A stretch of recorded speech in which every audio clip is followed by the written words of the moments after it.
پہلے بھی سرکاری ہسپتالوں کو پرائیویٹائز کرنے کی کوشش کی گئی، جیسا کہ آپ کو معلوم ہے کہ پچھلے دور میں بھی پرائیویٹائز کرنے کی کوشش کی گئی اور ایک MTI ایکٹ کو ہم پہ مسلط کرنے کی کوشش کی گئی،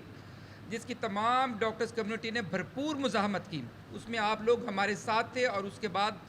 اس وقت کی گورنمنٹ کے لیے پاسبل نہ ہو سکا کہ وہ اس کو امپلیمنٹ کرتی، لیکن اب ایک بار پھر ہماری حکومت پنجاب نے بھی اپنے کاروباری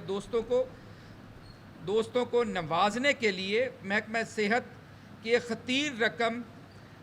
جو کہ 2.70 ارب روپے کا بجٹ ہے، آلموسٹ پنجاب بھر کے تمام اضلاع میں BHO اور RHCs کو پرائیویٹائز کرنے جا رہی ہے۔ ایک ہیوج بجٹ جو خرچ ہوتا ہے، جو عوام پہ خرچ ہوتا ہے، جو پور پیشنٹس پہ خرچ ہوتا ہے، جو ان کی مینجمنٹ پہ ہوتا ہے، ان کی دوائیوں پہ ہوتا ہے، ان کی اکوپمنٹس پہ ہوتا ہے، وہ تمام کا تمام جو ہے اب اس کو پرائیویٹائز چونکہ کیا جا رہا ہے، تو وہ ظاہر ہے پیسہ کہاں جائے گا اس کا ہمیں معلوم نہیں ہے۔ اور اگلے مرحلے میں جناب آپ یہ دیکھیں کہ پہلے مرحلے پہ بیسک ہیلتھ یونٹس اگر آپ جائیں تو ہمارے بیسک ہیلتھ یونٹس ہوتے ہیں اور پھر رورل ہیلتھ سینٹرز ہوتے ہیں جو کہ ہمارے دور دراز علاقوں میں عوام کو اپنی سہولیات فراہم کر رہے ہوتے ہیں۔ ان کو ڈکلیئر کر دیا گیا ہے کہ اب ان سب کو ہم پرائیویٹائز کر رہے ہیں۔ پہلے وہ کہتے ہیں آؤٹ سورس، کوئی آؤٹ سورس نہیں ہے، یہ تمام پرائیویٹائزیشن ہے اور یہ ان لوگوں کو دیا جا رہا ہے جو کہ پہلے کوئی گورنمنٹ سرونٹس نہیں ہیں، ان کو دیے جا رہے ہیں۔ اور اس میں آپ یہ دیکھیں کہ اس میں کوئی بھی لوگ لے سکتے ہیں، کاروباری لوگ لیں گے، کوئی 10 لے رہا ہے، کوئی 15 لے رہا ہے سینٹرز، کوئی 20 لے رہا ہے،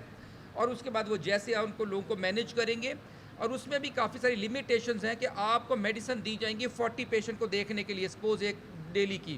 آپ کے پیشنٹ اگر 100 پیشنٹ آ جاتے ہیں تو باقی پیشنٹس کہاں پہ جائیں گے، باقی پیشنٹس کی میڈیسنز کہاں پہ جائیں گی، باقی پیشنٹ کا علاج کہاں پہ ہوگا۔ جیسے کہا جا رہا ہے کہ آپ نے کم از کم 2 ڈیلیوریاں یا 2 آپ نے سیزیرین کرنے ہیں کسی RHC کے اوپر، تو اگر تیسرا سیزیرین آ جاتا ہے تو اس کا تو بجٹ بھی نہیں ہے، تو وہ پیشنٹ کو ہی ڈیفینیٹلی سفر کرنا پڑے گا۔ اس میں کافی سارے پرابلمز ہیں اور کافی ساری قباحتیں ہیں جو ہم سمجھتے ہیں کہ پیشنٹس کو برے طریقے سے متاثر کیا جائے گا، اور وہاں پہ جتنے بھی ڈاکٹرز پہلے موجود ہیں ان سب کو وہاں پہ ان کی پوسٹیں ختم کر دی جائیں گی، اور اب سرمایہ کار ہی ان سب جو بیسک ہیلتھ یونٹس اور RHCs کو چلائیں گے، اور غریب مریضوں سے مفت علاج کی سہولت بھی چھین لی جائے گی۔ اس لیے ہماری عوام سے اپیل ہے کہ اس مسئلے کی سنگینی کو سمجھتے ہوئے اپنے حق کے لیے آواز اٹھائیں۔ PMA جنوبی پنجاب کی تمام برانچز سرکاری ہسپتالوں کی نجکاری کی مخالفت کرتی ہیں، تمام برانچز جن کا بھی ہم نے مینشن کیا ہے، اور ہم سب اس تحریک میں GHA پنجاب کے شانہ بشانہ کھڑے ہیں۔ GHA آپ کو پتہ ہے گرینڈ ہیلتھ الائنس بنا ہے جو پنجاب کے لیول پہ بنا ہے، اس میں تمام تنظیمیں ڈاکٹرز کی اور پیرامیڈکس کی، اسٹاف نرسز بھی سب شامل ہیں اس میں، اور وہ GHA پنجاب جو ہے چونکہ we are the part of Punjab, تو GHA پنجاب کا جو ہوتی ہے انسٹرکشن اس کو ہم فالو کریں گے definitely, because we are the part of that GHA۔ ہم لاہور میں ڈاکٹرز اور طبی عملے پر کیے جانے والے تشدد کی بھی پرزور مذمت کرتے ہیں، جو کہ آپ نے پچھلے دنوں میں خود بھی دیکھا۔ PMA جنوبی پنجاب حکومت پنجاب سے پرزور مطالبہ کرتی ہے کہ سرکاری ہسپتالوں کی اس نجکاری کے عمل کو فوری طور پر روکا جائے اور ڈاکٹر سمیت تمام ہیلتھ کیئر سٹاف سے سنجیدہ مذاکرات کا آغاز کیا جائے تاکہ اس بحران کا خاتمہ ہو سکے اور غریب مریضوں کو مفت علاج کی بہترین سہولیات میسر ہوں گی۔ آخر میں ایک آپ کو صرف یہ بتاؤں کہ اب ظاہر GHA پنجاب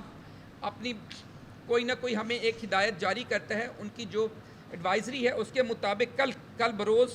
25 اپریل کو، یہ لگاتار نہیں ہے، کل کے دن کی بات کریں، کل 25 اپریل کو صبح پنجاب کے تمام ہاسپٹلز میں صبح 9:30 سے 12 بجے کے درمیان ریلیز نکالی جائیں گی، ریلیز بھی نکالی جائیں گی، اور جو ایڈجسنٹ روڈ ہے اس پہ دھرنا بھی دیا جائے گا۔ ہماری ڈیوٹی آج شروع ہوتے ہیں 8 بجے سے۔ میرے آپ جو بھائی بھی ہے صبح 8 بجے آئیں، نشتر میں کھڑے ہوں، آ کر میں 8 بجے اپنے وارڈ میں ہوتا ہوں، 2 بجے تک میری ڈیوٹی ہے، 2 بجے تک ڈیوٹی ضرور کروں گا، 2 بجے کے بعد میں فری ہوں، میں اپنا جو کام کروں۔ ہاں یہ ہے، آپ کہہ سکتے ہیں کہ آپ نے وارڈ کے راؤنڈز نہیں کیے، آپ نے اپنے پیشنٹس کو دیکھا نہیں، آپ نے اپنے آپریٹ نہیں کیے۔ میں being a president PMA Punjab سب کو چیلنج کرتا ہوں، پورے پنجاب میں آپ کمپیئر کریں کسی پروفیسر کے ساتھ جو نشتر میں آپریٹ کرتا ہے، میکسیمم آپریشن انشاءاللہ تعالی ہم نے کیے ہوں گے اور ہم کرتے ہیں، اور میں سمجھتا ہوں یہ ہماری ڈیوٹی ہے، ہمارا فرض ہے آخر سر، جو جس کے لیے ہم وہاں پہ بیٹھے ہیں ہمیں وہ اپنا کام کرنا ہے سارا، اس میں ہم کبھی آنے 2 بجے کے بعد کسی کو کوئی رائٹ نہیں ہے کہ مجھے روکے کہ میں کیا کام کروں۔ میں اپنی دکان لگاتا ہوں، آ کر اپنے پرائیویٹ پریکٹس کرتا ہوں، اپنا کوئی اور کاروبار کرتا ہوں، میرا اپنا رائٹ ہے، میرا حق ہے، آ کر اس سے مجھے کوئی نہیں روک سکتا۔ ہمیں اپنے آپ کو سب سے پہلے پریزنٹیبل ہونا چاہیے،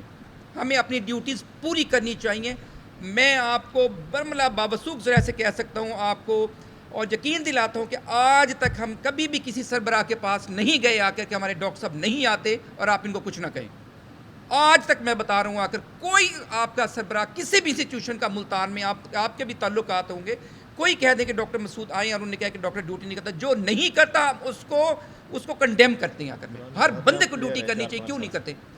ہم اگر خود آ جاتے ہیں صبح 8 بجے آتے ہیں, میری ساری پوری ٹیم پی ایم اے کی, آپ آئیں دیکھیں, آپ آ کر میں آپ چیک کریں, آ کر میں تو کہہ رہا ہوں آپ کو, آ کر میں you are the people, you are the best جج, آپ آ کے دیکھیں. آ کر میں کوئی ہم میں سے کوئی اپنی ڈیوٹی آورز میں باہر کام کرتا ہو, میں کہتا ہوں آپ ایک کو ثابت کریں, ہم چوک پہ پھانسی دینے سب کو. ہم تو اس سے بلیو کرتے ہیں کہ ہر بندے کو اپنا کام کرے, ہر بندے کو اپنی ڈیوٹی کرنی چاہیے اور نیک نیتی سے کرنی چاہیے اپنی ڈیوٹی. دوسری چیز آپ نے کہا کہ چوری ہوتی ہیں انورٹر, بالکل ہوتی ہیں, بالکل ہوتی ہیں, ملی بھگت سے چوری ہوتی ہیں. آپ یہ دیکھیں, آپ ہی لوگ پوائنٹ آؤٹ کرتے ہیں جی کہ ٹرک چلے گئے, ابھی پتہ چلا ڈی جی خان میں بہت بڑی چوریاں پکڑی گئیں, باہر کے سرکاری میڈیسن باہر بک رہی تھی. آپ دیکھیں کبھی کنکلوڈ ہوا اس کا, کبھی کنکلوڈ ہوا, کبھی کسی کے اوپر ذمہ داری ڈالی گئی, اس لیے کہ نیچے سے لے کے اوپر تک سارے لوگ ملے ہوتے ہیں بھائی, ٹھیک ہے نا. آپ اور ہم لوگ تو بول کے پیٹ کے ڈنڈورا پیٹ کے, اور کچھ نہیں ہوتا سارے کا سارا, بیکاز یہ سسٹم جو ہے نیچے سے اوپر تک ایک دوسرے کو سپورٹ کرتا ہے سارا.